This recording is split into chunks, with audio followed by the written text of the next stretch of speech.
आपने बोले सब बिल्कुल सही है, लेकिन एक बात हमारे समाज में गलत हम लोग को लगा कि जो हमारे समाज यहाँ जो कार्य करता है वो उल्लंघन करेगा कि मृत्यु भोज में नहीं खाने से हम लोग का समाज विरोध करेगा। चाहे एक आदमी का बात नहीं है, एक महिला ने हमारे गांव में मरी थी, तो हम हैं सो एक बात रखें समाज में कि भाई देखिए वो धोती जो दे रहे हैं आप लोग, वो धोती को वो धोती नहीं देना चाहिए। उसके अलावे यदि पैसा आदमी दे दे तो उसका सोल्व होगा। इसलिए तो मेरा बात समाज हाँ बोला और हम क्षमा मांग के बोले कि भाई गलत होगा तो हाँ करना, सही होगा तो विरोध करना और सही होगा तो हाँ करना। तो ये बात आज तक भी चल रहा है। तो आपके बात सब सही है, लेकिन मेरा समझ में एक बात नहीं आया, जो आप भोज के बारे में बोले हैं वो मेरा समझ के बारे में नहीं है। आपने सुन लिया गायत्री जी, जो भोज के बारे में हमने कहा ये बात समझ में नहीं आई, हो सकता है ये पीछे आई होगी, फिर से मैं दोहरा देना चाहता हूँ। साथियों, हमारा गरुड़ पुराण ये कहता है कि आप जब भी भोजन करें एक साथ एक बार मिलकर करें।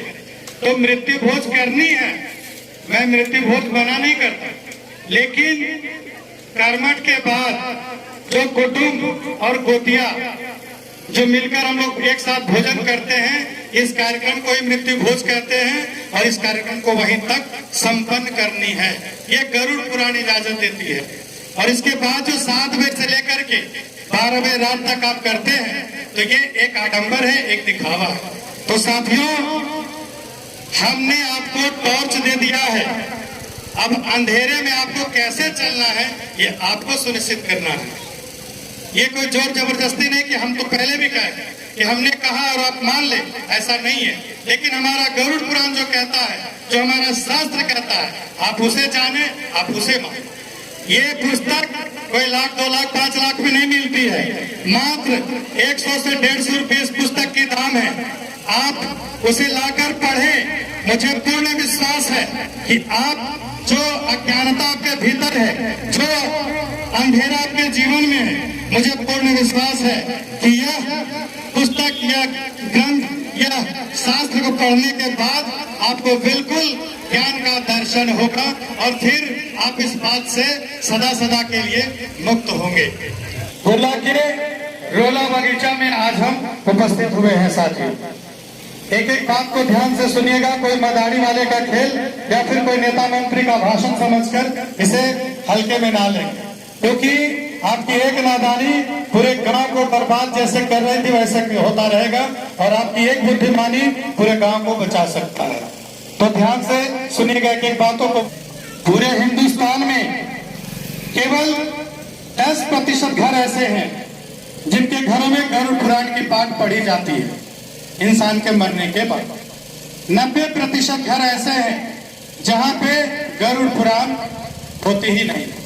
तो साथियों, हमारी समस्या बस इतनी है कि हम कुछ जानते भी नहीं हैं और हम किसी की मानते भी नहीं हैं। अगर आपके घर में गरुड़ पुराण के पाठ हुई होती तो शायद आज हमें एक एक गांव को जाने पर मजबूर नहीं होते, एक गांव को जगाने का हमें कोई आवश्यकता नहीं पड़ती। साथियों, हमारे गरुड़ पुराण में टोटल 16 अध्याय हैं और 16 अध्याय में कहीं दूर दूर तक जिक्र नहीं है साथियों कि इंसान के मरने के बाद पूरा टोला मोहल्ला को झाड़ करके एकदम पूरा हर्षोल्लास के साथ इस कार्यक्रम को आप संपन्न कर सकते हैं।